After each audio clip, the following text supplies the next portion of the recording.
पलायन किए हैं। सर ये बताइए कि क्योंकि आपकी पुलिस जो कर्मी है, ये पहले जो है कोरोना पीड़ित या कोरोना संक्रमित लोगों से टकराते हैं, ऐसे में आप लोगों ने अपने कर्मचारियों के लिए क्या प्रिकॉशन लिया था? एक्चुअली बिल्कुल सही कह रहे हैं कि जो हाईवेज हैं वो हमारे यहाँ से गुजरती हैं लखनऊ में, और कमिश्नर साहब का भी निर्देश था और गवर्नमेंट की गाइडलाइंस थी। हम लोगों ने मैक्सिमम सब लोगों ने क्या कहते हैं मास्क पहने हुए थे, सोशल डिस्टेंसिंग का पालन किया, मैक्सिमम के हाथ में ग्लव्स थे। इसके अतिरिक्त हम लोगों ने जो प्रिकॉशनरी मैंने तो देखा है, हम लोगों ने ब्रीफ जो किया था, कई लोग प्रिकॉशनरी होम्योपैथिक दवाएं या ऐसी दवाएं भी हम लोगों ने प्रोफाइलेक्टिकली यूज की थी।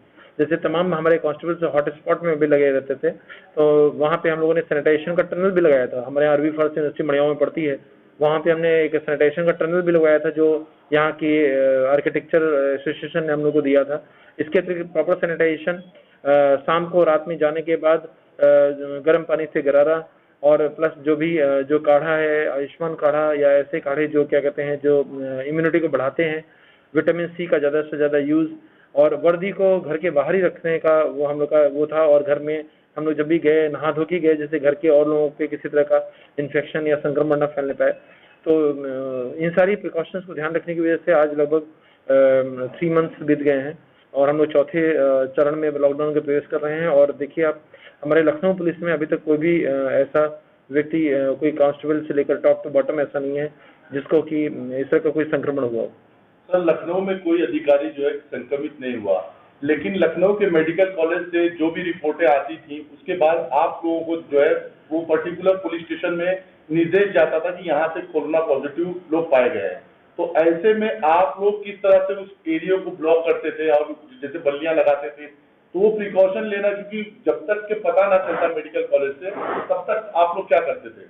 एक्चुअली इसके लिए पूरा गाइडलाइन जो है सीएमओ के गाइडलाइन में जो डीएम के यहाँ से निर्देश जारी होता था हॉटस्पॉट बनाने के लिए या कंटेनमेंट जोन बनाने के लिए, इसका एक प्रॉपर कोविड का प्रोटोकॉल है। इस प्रोटोकॉल के अंतर्गत लगभग 250 मीटर तक के एरिया को बैरिकेडिंग की जाती थी। बैरिकेडिंग करने के बाद वहाँ पे एक एसडीएम की नियुक्ति होती थी, हमारी पुलिस फोर्स भी नियुक्त होती थी। उनका हम लोग एक व्हाट्सएप ग्रुप बनाते थे और अभी भी बना रहे हैं। व्हाट्सएप ग्रुप बना के जो भी उनकी डिमांड होती थी, क्योंकि उनका बाहर निकलना आना जाना मना था, तो जो भी डिमांड वो क्रिएट करते थे व्हाट्सएप ग्रुप में, उससे जो लोकल मजिस्ट्रेट है वो तमाम लोगों को एंगेज करता था। वहाँ सब्जियाँ, दूध, सारी चीज़ें वहीं आती थी। तो 14 दिन 15 दिन का जो एक प्रॉपर नियम है, जो आइसोलेशन का, क्वारंटाइन का, वो फॉलो किया जाता था, जिससे संक्रमण कहीं आगे न फैलने पाए। ऐसे सारे एरिया जहाँ एक से ज़्यादा संक्रमित व्यक्ति थे या कोरोना पॉजिटिव थे, लगभग 2 लोग, सारों को कंटेनमेंट जोन के रूप में या हॉटस्पॉट के रूप में लखनऊ में बदला गया। और अभी तक सबका आप देख रहे हैं कि सब जगह पे, इसलिए हम लोग उसको आइसोलेट करने में सफल रहे। और जो संक्रमण था वो कहीं लोकलाइज्ड रहा, पूरी तरह से फैला नहीं सोसाइटी में। अभी तक हम लोगों ने लोकल एरिया को ही सील किया। तो उसी के तहत अब क्या कहते हैं काम चल रहा है। यही पॉलिसी है गवर्नमेंट की भी, और अभी तक तो सब चीज नियंत्रण में है। सर माननीय प्रधानमंत्री नरेंद्र मोदी जी के आह्वान पे जनता ने पूरी तरह से समर्थन दिया और चौथा लॉकडाउन तक जो है पूरी तरह से जनता ने सहयोग किया। लेकिन जब प्रवासी मजदूरों का आनन फानन में पलायन हुआ, ऐसे में योगी सरकार ने जो है परिवहन विभाग को भी निर्देश दिया कि जल्दी से जल्दी उन मजदूरों को जो है उनके विभाग में पहुंचाया जाए। क्योंकि हम लोगों ने काफी लखनऊ के एरिया में जो हिस्से में हम लोगों ने न्यूज कवर की, तो देखा कि ट्रकों पे लोग लद के जा रहे हैं, छोटी गाड़ियों पे, टैंकर पे लद के जाते हैं। ऐसी स्थिति में आप लोगों की क्या भूमिका रही थी? एक्चुअली ये बात सही कि जब पलायन शुरू हुआ और तमाम मजदूर अप्रवासी लोग जो महाराष्ट्र से, दिल्ली से, बॉम्बे से जब आना शुरू हुए, तो शुरुआत में तो ये हुआ कि इनके लिए बसेस नहीं थी, केवल ट्रकों से लोग जा रहे थे। बाद में गवर्नमेंट ने और परिवहन विभाग ने इसमें इनिशिएटिव लिया और भारी मात्रा में बसों को लगाया गया। और उन बसों में भी ये चीज ध्यान रखा गया कि उसमें से सोशल डिस्टेंसिंग का पालन हो। यदि एक बस मान लीजिए 40 सीटर है या 40 सीटर है, तो उसमें 40 लोग ही बैठे, और प्रत्येक बस के सारे लोगों को उतरने के बाद सबकी सैंपलिंग हुई, सबका स्क्रीन टेस्ट हुआ, सबका टेम्परेचर लिया गया। मैंने देखा कि जैसे हमारे यहाँ रिंग रोड पे जो भी बसें आती थी या हमारे भिटौली तिराहे पे अगर लोग आते थे, तो प्रॉपर क्या कहते हैं उनको ऐसे ही बैठाया जाता था कि जैसे किसी को कोई संक्रमण न होने पाए। और उसके बाद क्या कहते हैं बहुत तेजी से हुआ और लगभग 3-4 दिन के अंदर ही काफी ज्यादा अप्रवासियों को सुरक्षित उनके घरों तक पहुंचाने में मदद मिली। और अभी तक आप देखेंगे कि पूरे यूपी में जो अप्रवासी जहां तक गए हैं, गाँव में भी जाकर उन लोगों ने अपने आप को आइसोलेट किया, होम क्वारंटाइन किया, जिससे गाँव भी हमारे सुरक्षित हैं अभी तक। और आगे भी हमको लगता है आने वाले टाइम में निश्चित रूप से आइसोलेशन और सोशल डिस्टेंसिंग की वजह से संक्रमण को रोकने में मदद मिलेगी। सर आपका सर्वोच्च जो है कार्य है कि इस पर्टिकुलर जनपद में जो है लॉ एंड ऑर्डर बना रहे।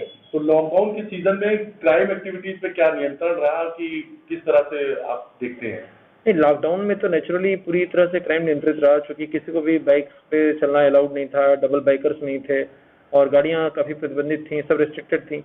लेकिन लॉकडाउन का जैसे जैसे चरण अब खुला है, जैसे अनलॉकडाउन का जो 4 का चरण अब आया है, तो थोड़ी सी क्राइम थोड़ा सा बढ़ा है, क्योंकि लोगों को निकलने की छूट मिली है। इसमें अपराधी तत्वों ने भी इसका लाभ उठाया और अचानक में निकल के हमारे यहाँ 1-2 घटनाएं हुई हैं, लेकिन हम लोगों ने बहुत तेजी से इसको वर्कआउट भी किया है। और आने वाले टाइम में मुझे लगता है कि चैलेंज निश्चित रूप से पुलिस के लिए रहेगा, क्योंकि लॉकडाउन जैसे जैसे खुलेगा, बहुत से अपराधी तत्व या क्रिमिनल इंटेंशन के लोग जिनको अभी तक मौका नहीं मिल पाया था, वो अपने इसका नाजायज फायदा उठाने का प्रयास करेंगे। लेकिन वी आर प्रिपेयर्ड, हम लोग तैयार हैं इसके लिए, पूरी गवर्नमेंट इसके लिए तैयार है। हम लोग तैयार हैं कि उनके किसी भी तरह के ऐसे मेलाफाइडी इंटेंशन अगर है, उनके गलत काम है, उनको रोका जाएगा और उनको कठोर दंड से निश्चित रूप से हम लोग भेजेंगे। Thank you sir. पॉलीग्राफ अभियान जो चल रहा है उस पर थोड़ा प्रकाश डालिए आप, क्या है? Actually polygon system modern beat system का ही एक पार्ट है। कमिश्नर साहब ने एक पॉलीगॉन सिस्टम को मॉडर्न बीट सिस्टम के रूप में इसको बनाया है। इसमें प्रत्येक जो बाइक है हमारी कांस्टेबल्स हैं, वो जीपीएस सिस्टम से लैस है, सब वायरलेस सेट है, सबके पास स्मॉल वेपन है और प्रत्येक बीट को एक तरह से एक डिजिटलाइज कर दिया गया है। इसका एक मॉडर्न कंट्रोल रूम है जो पुलिस लाइन में बना हुआ है, जहाँ पे इनका मूवमेंट देखा जाता है और वहाँ पे ये भी देखा जाता है कि अपने पॉलीगॉन में अपने बीट में ही ये लोग रहें, वहाँ से कहीं ये डेविएट न करें, कहीं विचलित न हो।